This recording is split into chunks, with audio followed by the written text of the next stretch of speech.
এই সেপ্টেম্বর মাসের দীর্ঘমেয়াদী পূর্বাভাস অনুযায়ী প্রথম ৩ সপ্তাহ সমগ্র বাংলা জুড়েই মৌসুমী বায়ুর প্রভাবে স্বাভাবিক বৃষ্টিপাত চলবে। কলকাতা সহ প্রতিটি জেলাতেই গড়ে দৈনিক ন্যূনতম ১৫ থেকে ৫০ মিলিমিটার পর্যন্ত বৃষ্টিপাত হতে পারে। তবে এই সেপ্টেম্বর মাসের চতুর্থ সপ্তাহ থেকে বাংলায় বৃষ্টি বাড়বে। এর মধ্যে ১৮ থেকে ২৪শে সেপ্টেম্বরের মধ্যে বৃষ্টির পরিমাণ অনেকটাই বাড়তে পারে। এই ৭ দিনে রাজ্যের কোনো কোনো জেলায় ন্যূনতম ৪০০ থেকে ৫২০ মিলিমিটার পর্যন্ত অতিরিক্ত বৃষ্টিপাত চলতে পারে। দুর্গাপুজোর ষষ্ঠী থেকে নবমী পর্যন্ত কলকাতা সহ প্রায় গোটা দক্ষিণবঙ্গ জুড়েই বিক্ষিপ্তভাবে হালকা থেকে মাঝারি বৃষ্টিপাত চলবে দিনের বিভিন্ন সময়ে। যেহেতু অক্টোবরের দ্বিতীয় সপ্তাহের আগে মৌসুমী বায়ু বিদায় নিচ্ছে না, অতএব পুজোয় বৃষ্টি হতে পারে বলেই মনে করছেন আবহাওয়াবিদরা। পুজোর কোন কোন দিন কোন কোন জেলায় কতটা বৃষ্টি হবে তা সেপ্টেম্বরের ১৮ থেকে ২০ তারিখের মধ্যে বিস্তারিতভাবে জানা যাবে আবহাওয়া দপ্তর থেকে। বর্তমানে উত্তর বঙ্গোপসাগরের নিম্নচাপ এই মুহূর্তে পূর্ব মধ্যপ্রদেশে অবস্থিত, আর মৌসুমী অক্ষরেখা বাংলার আরও কাছে উড়িষ্যার চাঁদবালি হয়ে উত্তর পশ্চিম বঙ্গোপসাগর পর্যন্ত বিস্তৃত। একটি অক্ষরেখা আরব সাগর থেকে নিম্নচাপ ও ঘূর্ণাবর্তের ওপর দিয়ে উত্তর পূর্ব বঙ্গোপসাগর পর্যন্ত বিস্তৃত রয়েছে।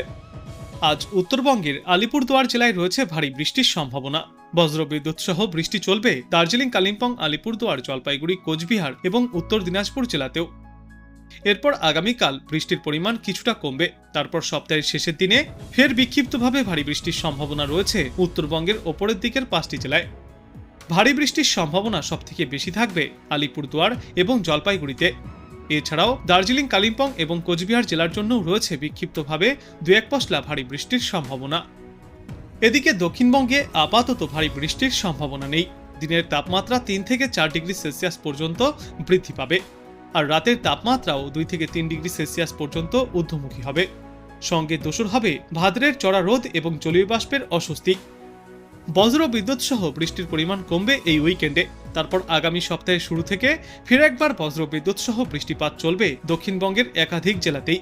মঙ্গলবার থেকে আবারও বৃষ্টির সম্ভাবনা কিছুটা কমে আসবে। তারপর আগামী সপ্তাহের শুক্রবার থেকে ফের একবার ভারী বৃষ্টির সম্ভাবনা রয়েছে হাওড়া, দক্ষিণ ২৪ পরগনা, পূর্ব মেদিনীপুর, পশ্চিম মেদিনীপুর, বীরভূম, মুর্শিদাবাদ এবং উত্তর ২৪ পরগনায়। আর এই বৃষ্টির সঙ্গে ৩০ থেকে ৪০ কিলোমিটার গতিতে দমকাঝোড়ো বাতাসও বয়ে যাবে উপকূল ও সংলগ্ন জেলাগুলিতে। যদিও বঙ্গোপসাগরে এই মুহূর্তে কোনো নিম্নচাপ অঞ্চল আর তৈরি নেই, তবে রয়েছে মৌসুমী অক্ষরেখা, যার ফলে সাগর থেকে প্রচুর পরিমাণে জলীয় বাষ্প ঢুকছে বাংলায়। ফলে বৃষ্টির অনুকূল পরিবেশ তৈরি হবে উত্তর দক্ষিণ সর্বত্রই। আজ হাওড়া, দক্ষিণ ২৪ পরগনা, পূর্ব মেদিনীপুর, পশ্চিম মেদিনীপুর, বীরভূম এবং মুর্শিদাবাদে বজ্র বিদ্যুৎ সহ বিক্ষিপ্ত বৃষ্টির পূর্বাভাস রয়েছে। সঙ্গে ঘন্টায় ৩০ থেকে ৪০ কিলোমিটার গতিতে ঝড়ো হাওয়াও বইতে পারে। কলকাতায় বিক্ষিপ্তভাবে হালকা থেকে মাঝারি বৃষ্টি চলবে, তবে এ বাদে আজ আর কোনো আবহাওয়া সংক্রান্ত সতর্কতা থাকছে না গোটা বাংলায়। এরপর আগামী ২ দিনে দক্ষিণবঙ্গে ঝড় বৃষ্টির পরিমাণ আরও কিছুটা কমে আসবে। তবে আগামী সপ্তাহের শুরু থেকে আবারও একবার বৃষ্টির পরিমাণ বাড়তে পারে গোটা বাংলায়।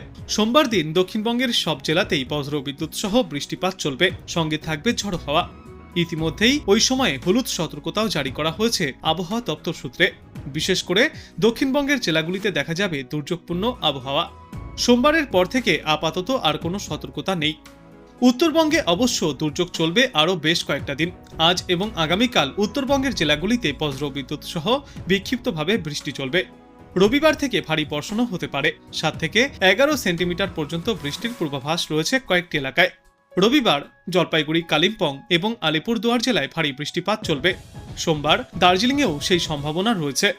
এছাড়া মঙ্গলবার থেকে বৃহস্পতিবার পর্যন্ত জলপাইগুড়ি এবং আলিপুরদুয়ার জেলায় টানা ভারী বৃষ্টির সম্ভাবনা রয়েছে। মঙ্গলবার ভারী বৃষ্টি হবে কোচবিহার জেলায়। মালদহ, উত্তর দিনাজপুর এবং দক্ষিণ দিনাজপুর জেলাতেও বিক্ষিপ্তভাবে বৃষ্টির পূর্বাভাস জারি করা হয়েছে। গত কয়েকদিনে ঝড় বৃষ্টির কারণে কলকাতায় সর্বোচ্চ তাপমাত্রা স্বাভাবিকের চেয়ে কিছুটা কম ছিল। তবে আজ দিনে সর্বোচ্চ তাপমাত্রা থাকবে কলকাতা এবং পার্শ্ববর্তী এলাকাগুলিতে ৩৩ থেকে ৩৪ ডিগ্রি সেলসিয়াসে এবং সর্বনিম্ন তাপমাত্রা ছিল আজ ২৭.২ ডিগ্রি সেলসিয়াসে। আজ বাতাসে আপেক্ষিক আর্দ্রতার সর্বাধিক পরিমাণ থাকবে ৯৭% এবং সর্বনিম্ন পরিমাণ থাকবে ৭০%। আজ বাংলাদেশ আবহাওয়া দপ্তর সূত্রে জানা গিয়েছে, খুলনা, বরিশাল, চট্টগ্রাম ও সিলেট বিভাগের অনেক জায়গায় এবং রংপুর, রাজশাহী, ঢাকা ও ময়মনসিংহ বিভাগের কিছু কিছু জায়গায় অস্থায়ীভাবে দমকা হাওয়া সহ হালকা থেকে মাঝারি ধরনের বৃষ্টি অথবা বজ্র বৃষ্টিপাত হতে পারে। সেই সাথেই খুলনা, বরিশাল, চট্টগ্রাম ও সিলেট বিভাগের কোথাও কোথাও মাঝারি ধরনের ভারী থেকে অতি ভারী বর্ষণ চলবে। সারা দেশ জুড়ে দিন এবং রাতের তাপমাত্রা 1 থেকে 2 ডিগ্রি সেলসিয়াস পর্যন্ত কম হবে। 5ই সেপ্টেম্বর ময়মনসিংহ ও সিলেট বিভাগের অনেক জায়গায় এবং রংপুর, রাজশাহী, ঢাকা, খুলনা, বরিশাল ও চট্টগ্রাম বিভাগের কিছু কিছু জায়গায় অস্থায়ীভাবে দমকা হাওয়া সহ হালকা থেকে মাঝারি ধরনের বৃষ্টি অথবা বজ্র বৃষ্টিপাত হতে পারে।